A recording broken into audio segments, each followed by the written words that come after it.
బహుశా జీవితంలో మనకు అన్నీ లేకపోవచ్చండి.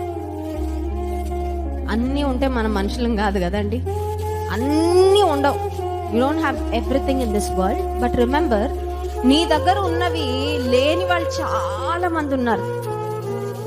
నీ దగ్గర లేనివి ఇతరుల దగ్గర కొన్ని ఉన్నాయి, కరెక్టే, నువ్వు అది చూసి బాధపడుతున్నావు. కానీ నీ దగ్గర ఉన్న చాలా, నీ చుట్టూ ఉన్న వందల వేల లక్షల మందికి చాలా మందికి లేవు. నీవు నేను చూడాల్సింది ఏంటంటే మనకి ఏముందో దాన్ని చూడాలి. హల్లెలూయా.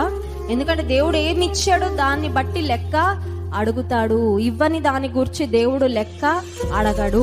నీకు ఇచ్చిన టైంని గురించి లెక్క అడుగుతాడు, నీకు లేని టైంని గురించి అడగడు. నీకు ఇచ్చిన ధనాన్ని గురించి లెక్క అడుగుతాడు, లేని దాని గురించి అడగడు. నీకు ఇచ్చిన కుటుంబాన్ని గురించి లెక్క అడుగుతాడు, లేని దాని గురించి అడగడు. లేని దాని గురించి ఆలోచిస్తూ సమయాన్ని వ్యర్థపరచుకోవడం ఒక విశ్వాసి యొక్క జీవితం కానే కాదు.